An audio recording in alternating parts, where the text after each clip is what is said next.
Ese fue el día en que mi risa sonó más amarga que cualquier llanto. Mi nombre es Elena, y por 72 años, esta casa fue mi santuario. Cada grieta en la pared, cada marca en el suelo, un eco de una vida construida con amor y sacrificio. Pero las palabras de mi hija, tan ligeras como una brisa fría de otoño, cargaban un peso insoportable. Mamá, los padres de Ricardo van a vivir con nosotros.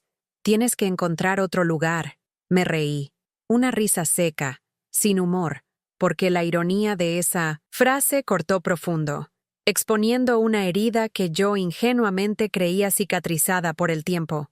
Hoy, les contaré la historia de cómo perdí mi hogar, gané una libertad inesperada, y cómo el destino, a veces, tiene un sentido del humor peculiar.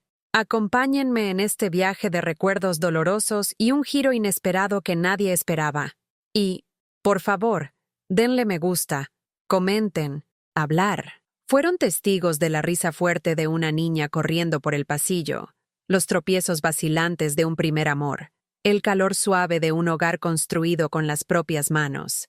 Recuerdo el aroma fuerte de café fresco que su padre preparaba en las mañanas frías, el sonido amortiguado de la máquina de coser, mientras yo confeccionaba vestidos para las fiestas de la escuela, el silencio reconfortante de las noches estrelladas vistas desde el balcón. Cada rincón resonaba con la suave melodía de nuestra vida familiar, una sinfonía que yo creía eterna. Carlos y yo nos conocimos jóvenes, en una fiesta de barrio.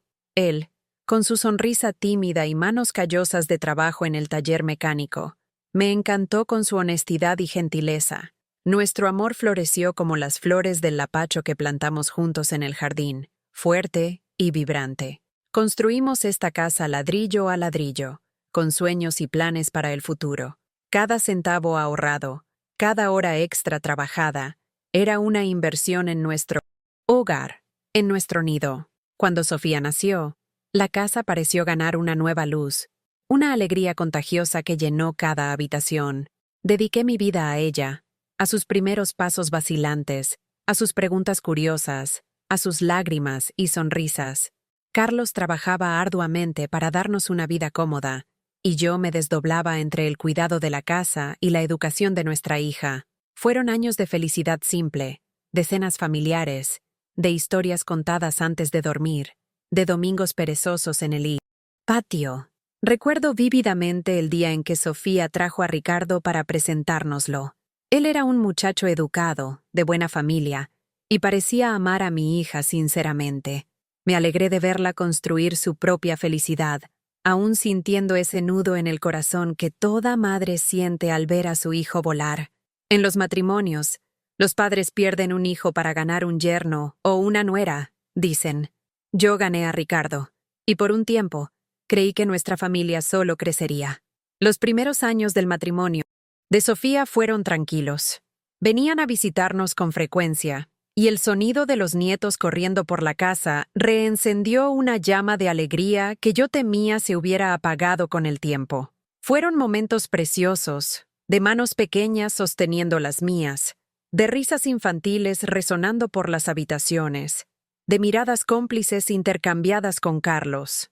Entonces, Carlos se fue. Una enfermedad súbita se lo llevó, dejando un vacío inmenso en mi vida y en esta casa. El silencio se convirtió en un huésped constante, y la melodía de nuestra vida familiar perdió su tono principal. Sofía y Ricardo fueron un apoyo importante en ese momento, pero con el tiempo, la frecuencia de sus visitas disminuyó. La distancia entre nosotros pareció crecer imperceptiblemente. Yo permanecí en esta casa, rodeada por los recuerdos de Carlos, por los ecos de la infancia de Sofía, por los rastros de una vida vivida intensamente. El jardín, que cultivamos juntos, se convirtió en mi refugio, un lugar donde yo podía sentir su presencia en el perfume de las rosas, en la sombra del mango que él plantó. Cuidar de la casa era también una forma de mantener viva nuestra historia, de honrar la memoria de nuestro amor. Hace algunos años, Sofía comenzó a mencionar la posibilidad de que sus padres se mudaran cerca. Ellos vivían en otra ciudad y estaban envejeciendo, necesitando más cuidados. Yo entendía su preocupación como hija, pero sentía un ligero recelo. Nuestra casa era grande, sí, pero cada espacio tenía su historia, su energía. La conversación fatídica ocurrió un domingo de otoño. Sofía y Ricardo vinieron a almorzar. El clima era agradable. El sol entraba por la ventana de la cocina, iluminando el polvo que bailaba en el aire. Después del almuerzo, mientras yo lavaba los platos, Sofía se acercó, vacilante. «Mamá», comenzó ella, la voz un poco tensa. «Hemos estado hablando, y con la salud de mis padres». La interrumpí con una sonrisa. «¿Se van a mudar para acá? Qué bien, Sofía. Tendremos más compañía». Ella suspiró, y mi sonrisa se desvaneció al ver la expresión en su rostro. «Sí, mamá, se van a mudar a nuestra casa». Fruncí el ceño, confundida. ¿A su casa? Pero, ¿y el espacio? Fue entonces cuando ella dijo esas palabras, las palabras que resuenan en mi mente hasta hoy, como una campana fúnebre. «Mamá, la casa de ellos es más pequeña. Sería más fácil para ellos quedarse aquí con nosotros. Tienes que encontrar otro lugar». En ese momento, el mundo pareció detenerse. El agua, goteando del grifo, hacía un ruido ensordecedor. Miré a mi hija, la niña que había criado con tanto amor, y sentí como si un abismo se abriera entre nosotras. El dolor, frío y cortante, me golpeó de lleno, pero algo dentro de mí se negó a desmoronarse allí mismo. Tragué el nudo en la garganta y forcé una sonrisa.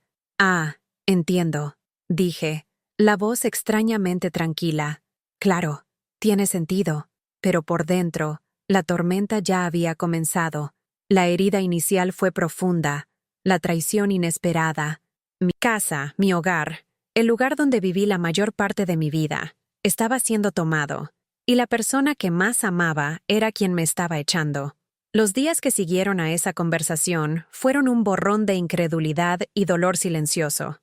Me movía por la casa como un fantasma, tocando los objetos, reviviendo las memorias, sintiendo cada rincón gritar la ausencia inminente. Sofía intentaba actuar naturalmente, como si el peso de sus palabras no pendiera sobre nosotras. Ricardo mantenía un silencio incómodo, evitando mi mirada. Comencé a empacar mis cosas lentamente, casi en cámara lenta. Abrir cajas empolvadas en el ático era como desenterrar pedazos de mi pasado. Fotografías amarillentas, cartas de amor descoloridas, los pequeños zapatos del primer paso de Sofía, el tejido inacabado de Carlos. Cada objeto contaba una historia, y cada historia era un puñal clavado en mi corazón. Sofía, ocasionalmente, aparecía para ayudar, pero su presencia solo intensificaba mi angustia. Tomaba un bibelot, un portarretratos, y preguntaba si quería llevarlo. Su voz era casual, desprovista de la emoción que me consumía. Era como si estuviera organizando la mudanza de un inquilino cualquiera, no de su propia madre siendo desalojada. La soledad se convirtió en mi compañera constante. Las noches eran las peores. Acostada en la cama que compartí con Carlos por tantos años, escuchaba el silencio opresivo de la casa, un silencio diferente de aquel reconfortante de antes. Era un silencio cargado de ausencia, de abandono, de preguntas sin respuesta. ¿Cómo pudo hacerme esto? ¿Dónde fallé como madre? ¿Mis sacrificios, mi amor incondicional, no significaban nada? Recordaba las incontables navidades que pasé cocinando para toda la familia, los cumpleaños que organicé con tanto cariño, las noches en vela cuando Sofía estaba enferma. Recordaba cuando ella y Ricardo tuvieron dificultades financieras al principio del matrimonio, y yo, sin dudarlo, ofrecí una cantidad significativa de mis ahorros para ayudarlos a estabilizarse. En ese momento, no pensé en retribución, solo en amor y apoyo a mi hija. Y ahora, la moneda de cambio era mi propia casa, mi hogar. La indiferencia de Sofía era lo que más dolía. Hablaba de la mudanza de sus padres con entusiasmo, sobre lo bueno que sería tenerlos cerca, sobre los cuidados que necesitaban. En ningún momento pareció considerar mis sentimientos, mi historia con esa casa, el impacto que esa decisión tendría en mi vida. Era como si yo fuera un mero objeto, desechable y reemplazable. Mis amigos más cercanos, al enterarse de la situación, quedaron conmocionados e indignados. Se ofrecieron a ayudarme a encontrar un nuevo lugar, a darme apoyo emocional, pero había un orgullo herido dentro de mí que me impedía aceptar ayuda inmediatamente. Quería procesar ese dolor sola, a mi propio ritmo. La verdad es que me sentía invisible a los ojos de mi propia hija. Años de dedicación, de amor incondicional, parecían haberse evaporado. Yo era solo un obstáculo en el camino de su nueva fase de vida, un estorbo que necesitaba ser removido. En medio de mi mudanza, encontré la escritura de la casa. Estaba a mi nombre, solo mío. Carlos había insistido en que, como yo había dedicado más tiempo al cuidado de la casa y de la hija mientras él trabajaba, la casa debería ser mi garantía. Un nudo se formó en mi garganta. En todos esos años, Sofía nunca cuestionó esto, nunca demostró interés por la propiedad, y ahora, de repente, mi casa era un impedimento. Decidí no mencionar la escritura a Sofía. Quería ver hasta dónde llegaría, cuál sería el límite de su insensibilidad. Quizás, en algún momento, la conciencia la golpearía. Quizás se daría cuenta de la crueldad de su actitud. Pero los días se arrastraban, y la fecha de mi partida se acercaba, sin ninguna señal de arrepentimiento por parte de ella. La víspera de mi mudanza fue la peor noche de todas. Caminé por la casa por última vez, tocando las paredes frías, abrazando los recuerdos. En el dormitorio, abrí el cajón de la cómoda donde guardaba las cartas de Carlos. Releí algunas de ellas. Las palabras de amor y ternura parecían susurros en el silencio de la noche. Las lágrimas corrían por mi rostro mientras apretaba las cartas contra mi pecho. Esa noche, no pude dormir. Me quedé sentada en el sillón de la sala, mirando el jardín bañado por la luz de la luna. Ese lapacho, plantado con tanto cariño, parecía extender sus ramas como brazos acogedores, intentando consolarme. Pero el dolor era demasiado profundo, el abandono, demasiado cruel. A la mañana siguiente, Sofía y Ricardo llegaron temprano para ayudar con la mudanza. Contrataron a algunos cargadores, que comenzaron a llevar mis pertenencias al camión. Yo observaba todo en silencio, con el corazón pesado. No había ira en mí en ese momento, solo una tristeza profunda y una sensación de vacío. Antes de salir, recorrí cada habitación por última vez. En el cuarto de Sofía, todavía había algunos juguetes de infancia olvidados en una caja. Tomé un pequeño oso de peluche, gastado por el tiempo y por los juegos, y lo apreté contra mí. Era un símbolo de un tiempo en que nuestro vínculo era inquebrantable. En la puerta de entrada, miré hacia atrás. La casa parecía vacía, fría, desprovista del alma que Carlos y yo habíamos construido allí. Respiré hondo, tratando de tragar las lágrimas, y seguí hacia el coche, sin mirar a Sofía. Ese fue el día en que me sentí verdaderamente sola, abandonada, en el umbral de una nueva vida incierta. Los primeros días en el pequeño apartamento que alquilé fueron extraños y silenciosos. Las paredes blancas e impersonales no resonaban con ninguna memoria, ninguna risa familiar. Todo parecía provisional, como si yo estuviera solo de paso. Pero, curiosamente, en medio de la tristeza y la sensación de desplazamiento, comencé a sentir una pequeña libertad, una semilla de independencia que no me había dado cuenta de que había perdido.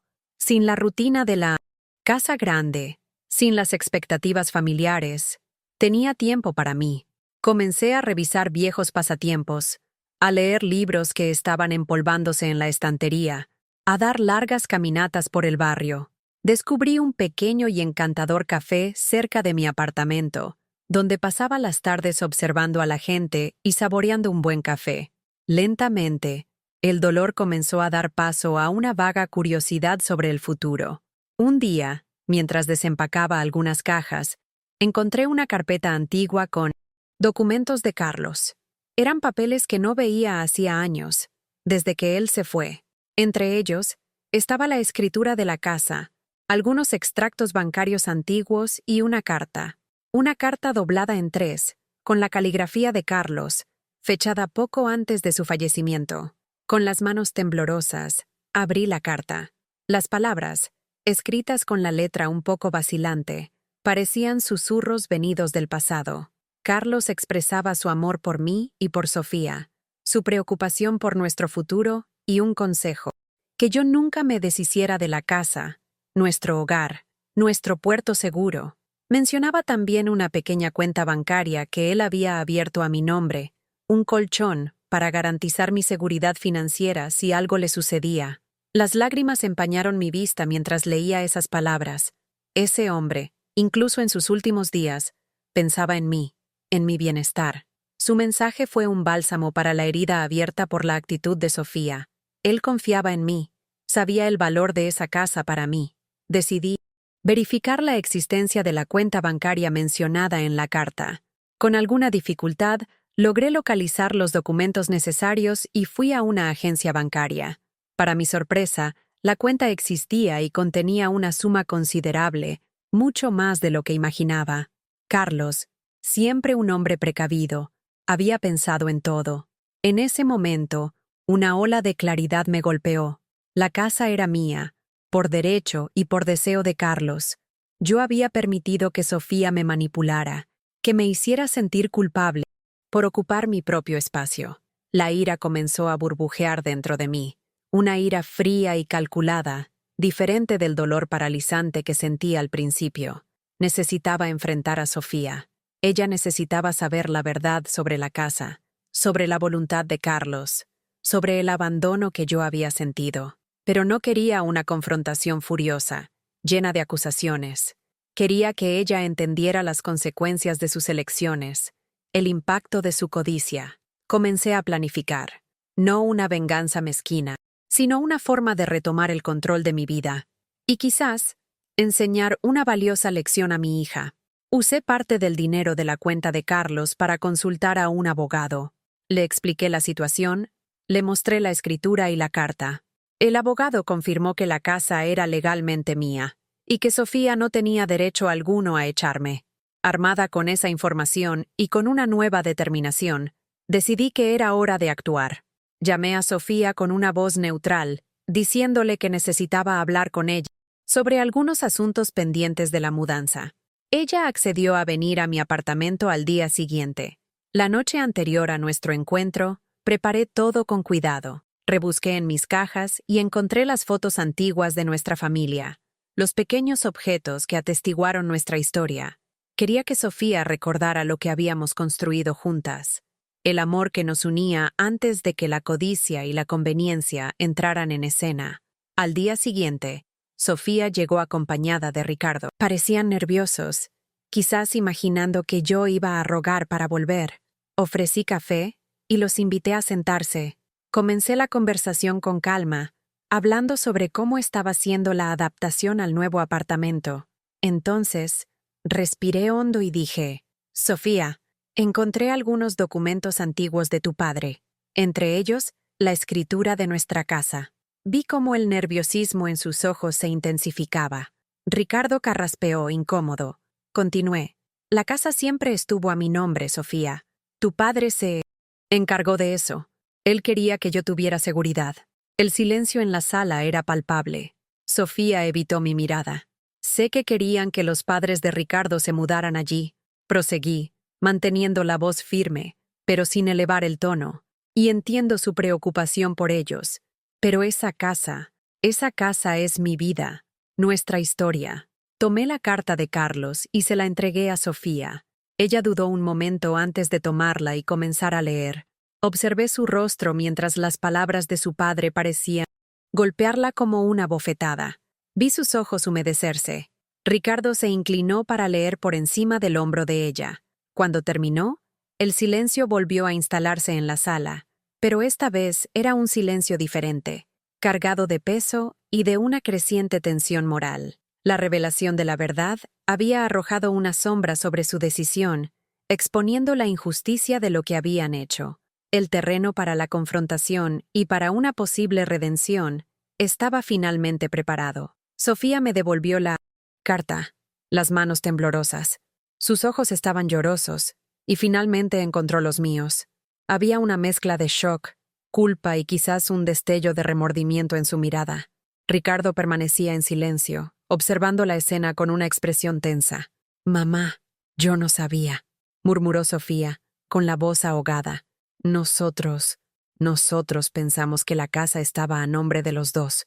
Nunca preguntaron, respondí, mi voz tranquila, pero firme. Nunca se interesaron en saber. Simplemente asumieron y tomaron una decisión que afectó toda mi vida, sin siquiera considerar mis sentimientos o mis derechos. Las palabras flotaban en el aire, cargadas de un peso emocional que parecía aplastar el silencio del pequeño apartamento. Miré a Sofía, a mi hija, y vi por primera vez en mucho tiempo un reconocimiento del dolor que me había causado. Nosotros lo sentimos mucho, mamá. Ricardo finalmente se pronunció, la voz vacilante. No queríamos lastimarla. Solo, mis padres necesitan muchos cuidados. ¿Y la casa de ustedes es tan grande? ¿Y yo no necesito nada? Pregunté, manteniendo el tono sereno. La casa grande, como ustedes dicen, es el hogar que construí con el padre de ustedes. Es donde viven mis recuerdos, donde siento su presencia. Simplemente me desterraron, como si yo fuera un objeto desechable. Las lágrimas comenzaron a correr por el rostro de Sofía. Se levantó y caminó hasta la ventana, mirando a la calle con una expresión de angustia. Ricardo permaneció sentado, con la cabeza gacha. ¿Qué vamos a hacer, Sofía?, preguntó en un susurro. Ella se volvió hacia mí, con los ojos rojos e hinchados. Mamá, por favor, vuelve a casa. Nosotros arreglamos. Mis padres, ellos pueden quedarse en otro lugar. No sabíamos.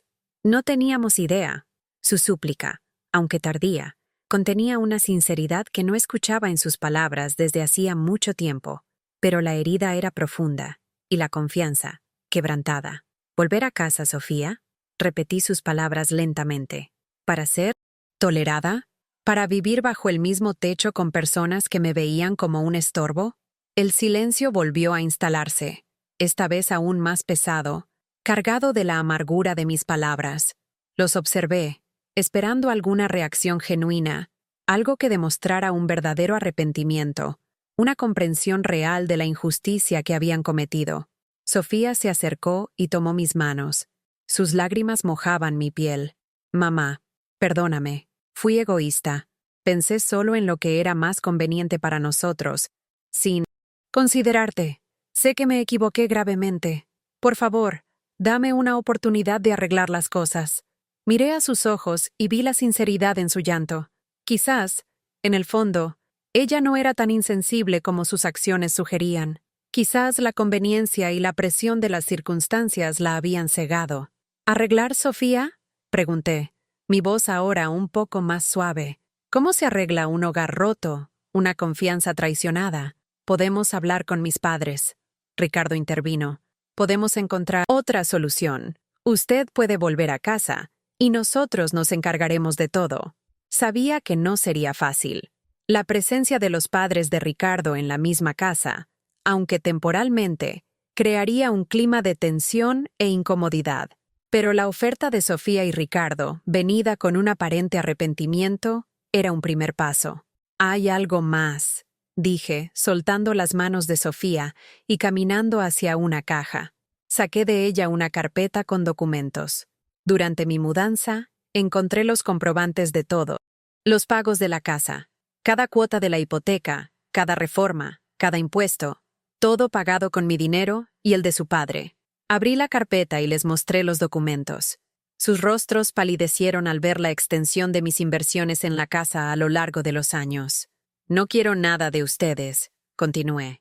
Nunca pedí nada más que respeto y consideración, pero necesitan entender que esa casa es mía, no por casualidad, sino por derecho.